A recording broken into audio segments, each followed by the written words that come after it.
Hey guys, what's up? Welcome back to my channel. Today's video, we're going to be going over a couple of different things. The main thing that I want to be talking about is just how to prevent over lightening the hair when you're wanting to lighten for more dimension.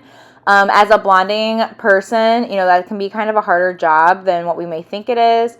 And then also too, I kind of want to talk about just lightening on like shorter hair like you see my client has, and just a few new teasy light techniques I've been doing too. So let's go ahead and get started. So first thing that you guys are seeing is I am actually, instead of doing a mohawk parting like I normally do, I am doing what I call like a T parting, or I'm just going along her natural part.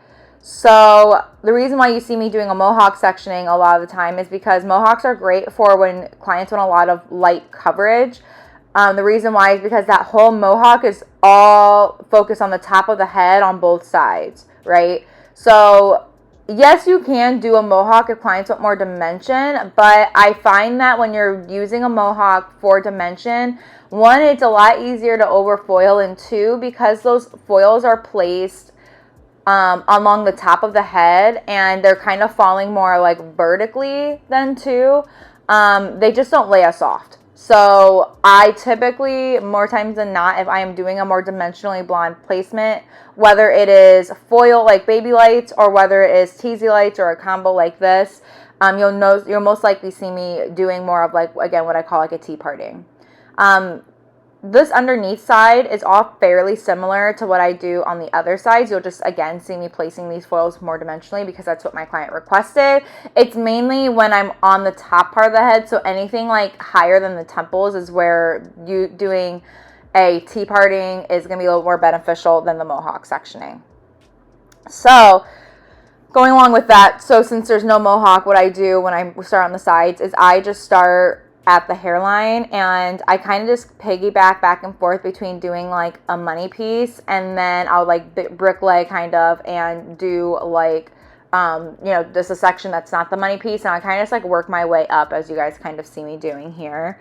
I'm taking very, very fine sections. You guys do see I am putting a lot of foils in, so something that I feel like people think that can be kind of intimidating is when you're doing like a dimensional placement but you see a lot of foils.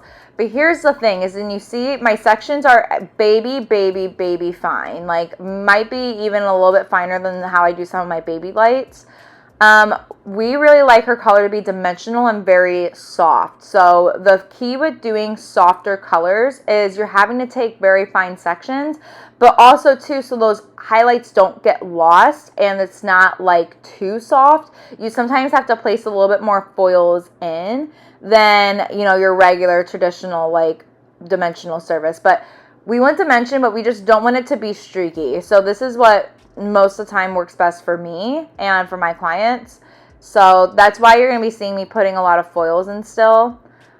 So what I'm kind of doing right here is I've been having such an issue, I feel like, the past few videos with like the glare. So I'm trying to get that figured out, but it gets better on the other side. So you see me working on the top part of our money piece right now. So like I said, I kind of bricklay along the sides, and then once when I get to like the top area, I'll do the money piece, and then I will go back and I kind of just like tackle then that like top part where I would be doing the mohawk if I had a mohawk. That top crown section, then I do that all on its own then too.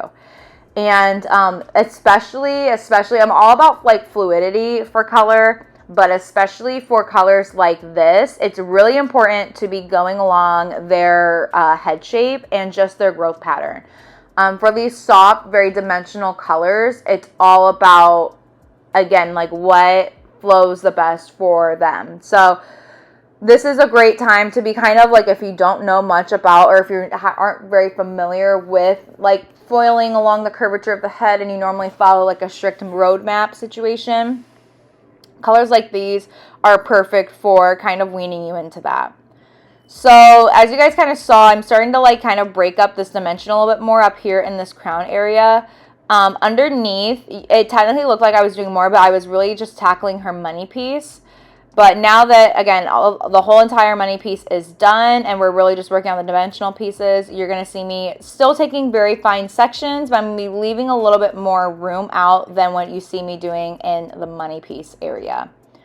I also am doing a half head on her today too, and my half heads look a little different for different clients based on like their hair type, texture, and what they're getting done. But on L here, the half head is the entire sides of the head along with a few sections in the crown area. And like I said, it can kind of vary. If you guys want me to like break that down more, I can maybe do like a separate video where I go over like my placement for different types of half heads. Just let me know. But anyway, though, you see me going back and forth between doing a mix of baby lights and teasy lights. So they're both very fine sections. I really just do a mix of baby lights and teasy lights because I like that the teasy lights obviously leave a little bit more of a rooted look, whereas the baby lights, I am still going to be doing a shadow root later, but still baby lights are going to be a lot more like a little bit lighter at the root. So I really, on most rooted colors, you'll see me doing a mix of both, and that's why I just like that extra variation. It just really ensures that, like, again, like, you know, between teasing and color melting, you know, that already helps that you're not going to have all your foils, like, all start in the same spot. But also just implementing a few regular baby lights there, too, will just kind of help to, again, just keep that line very broken up. And, again, like, on my client here, the more dimension we have, the better. But you're going to see her ends are fairly blonde. And that's going to be one of my tips that I have for shorter hair clients. Now, Elle here, she does already have thicker hair, but something I like on most of my like rooted lived-in blondes, when you have shorter hair, I typically recommend keeping the ends, even if it does not like solidly 100% blonde, but still having it be where the ends on the shorter hair are a lot brighter, because even though this is a more dimensional placement, I just feel like, and I don't know, you guys can like sound off in the comments if you agree or not. Like I said, she already likes the look of it being a more blonder on her ends, but my thing is even just in general, I feel like the blonde gets really lost and can look like, I don't know, it just doesn't flow very well when it's two-dimensional through the ends, I feel like, especially like when they curl their hair. I don't know, I just feel like with those shorter cuts, I think just because naturally the underneath and the ends are going to have a little bit more dimension anyway, I just always feel like it just looks a little bit more flattering, unless if it's like truly strategically placed, I guess, where, again, I just feel like on brighter hair, most of the time for a lived-in color like this, you're better off having it be a little bit more blonder on the end. My clients have longer hair, I think just because you get more surface area of blonde because the hair is longer.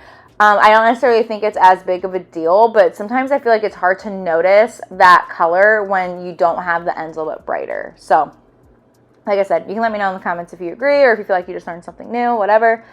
And as you guys see, I am kind of working my way to the other side too. And then what you're going to see me doing here in a little bit also is I'm also throwing in a few low lights. So these are what I call, you'll either call them like shadow lights, or like I call them like more just like of a rooted low light, where you're not going to see me going all the way through the ends because of what I just said. I like to keep her ends blonder, but I more so do low lights on Elle for preventative maintenance. Again, we don't like to have her hair too blonde. We've done it before where like she had too much blonde coverage and she just felt like it washed her out. So I don't do this every time per se, but every couple lightening sessions on her, especially when I feel like she's got quite a bit of grow out, I will go in and I will add in a few maintenance rooted lowlights. And it's mainly just to ensure that the blonde that we do today is not going to be overpowering. And I know some people might say, well, okay, yeah, just make sure you don't overpack those foils in. But again, if you seem to be one that's an overfoiler, this is definitely a good tip. I do this on a lot of my dimensional blondes, because the other thing too is that, again, with us doing a half head on her underneath isn't getting lightened at all. So even though, yes, I can be as dimensional as I want, but for us to get that like soft look where, again, I know I just have to put in a lot of really, really tiny foils all over, it can get two-toned, because just the fact of the matter is that I keep lightening the top of her head and I hardly ever lighten the underneath. So even foils that even spots I didn't lighten today but were lightened last time, those need to be accounted for as well. So that's why I recommend going in and low lighting. And I kind of call it like, I called it like, this is a half head highlight and a partial head low light. So I only put the low lights in the crown area of her head where I felt like I could see. If clients ever feel like they have too much brightness, that's typically where is the top part of their head. And again, that just works really well for me. I'd say, you know, every like 2 to 3 appointments on my dimensional blondes is when you'll see me maybe doing like a partial head of lowlights, especially on clients like her. And if you're not sure if you like, if the client needs it or not, one, you can obviously ask them. And two, another thing too is ask them is, would you rather be a little extra dimensional today, or would you rather be a little extra blonde today? And if they're not sure, ask them that question and just kind of like have that conversation too with them and let them know. Like I said, I think I maybe put all of 4 lowlights in on each side. So it's not, I always tell people like it's not that complicated. And again, I just think it's really nice to have every few appointments just to make sure, again, that like you're getting that dimension that your client wants. And how I do that is, as you see, I haven't even put any of the lowlights in yet. I'm actually going in just so that I don't over lowlight her head. I'm going in, I'm putting all the highlights in, and then I will be going back in and just picking out myself places that I feel like I'm seeing a lot of blonde and where I can kind of go in and like break that up on my own. So there's not like a particular lowlight pattern for this. It's definitely very custom to the client, like just how the client's hair is growing out and what they're preferring. For the back too, for Elle today, what I'm doing is I typically will go back until like I realize that like the head kind of stops splitting. We all know that dark hole split in the back of the head. I typically try to kind of go a section or two beyond that, just so that in the event that their hair is split, whether it's greasy or if the wind's splitting it, like for the most part, they're still going to have a decent amount of blonde, and it's not going to, again, I try not to, you know, have that like two-tone look too much where, you know, there's too much lightness compared to the darkness on the underneath. So here I am going in and putting those lowlights in. I don't go anything lower than the temples on her, but that doesn't mean that I don't always do that too. You can definitely do a full head of lowlights with a partial head or, you know, whatever. But on her, again, just because this was just for maintenance, like a preventative maintenance thing, she just didn't need that many. So that's why I just kind of considered more so doing the partial head of lowlights. And as you see, I am more so saturating right in like that zone 1 area.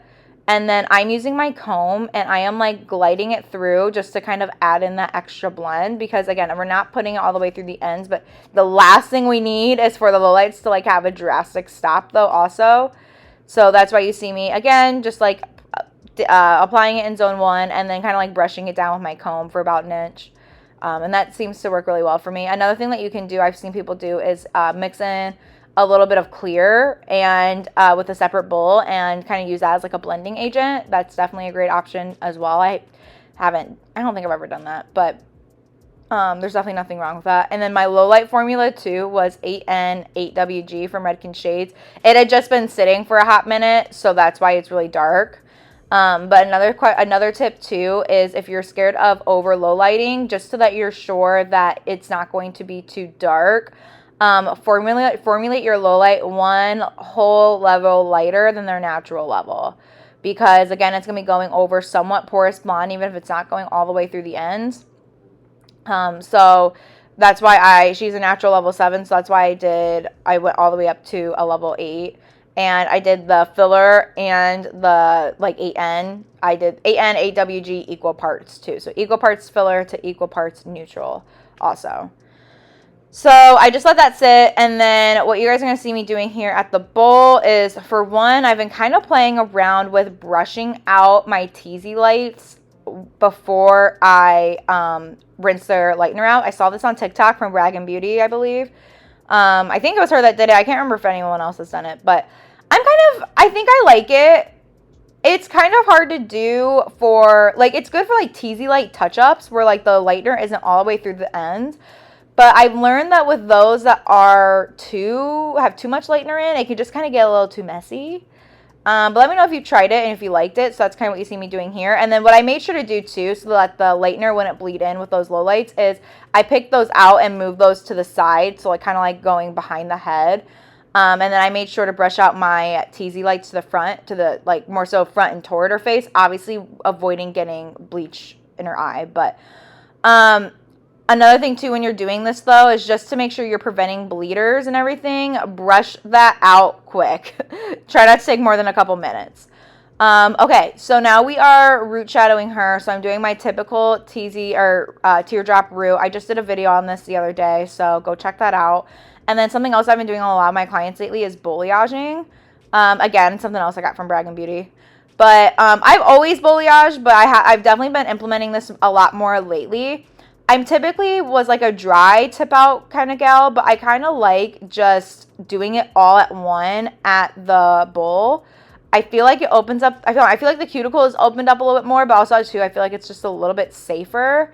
And I also like that because when you tip out dry, depending on how many foils you put in, like sometimes when I'm putting in like a crap ton of foils, it's hard for me to like get to all the like negative space I need to tip out. So it's been kind of nice. I've been really liking just doing the balayaging at the bowl really quick. My typical formula is I'll mix it with either 20 or 30 volume, just depending on their texture. And then I will either root tap like you saw me doing that then, and while the root tap's sitting, I'll do the balayage, and I will either go back and like mix up the end toner really quick, or sometimes it doesn't even need to sit for that long. If you feel like it needs to sit for longer, like 10-15 minutes, you might want to think of an alternate method, and maybe that is where you more so do like a dry tip out. But like I said, if we're interested, I can definitely do more of a full video on kind of how I've been doing it. And then here is everything all done. I am obsessed. Her root was 7N, again from Oligo, and then her ends were 9V, 9A, 9AI, and a little bit of 9GI, again from Oligo. So we like a nice like icy blonde that's not too cool. So that's where the GI is good for that control. But all right, guys, that is it. I hope you guys learned something new. Let me know if you did, and I will see you guys in my next video. Bye.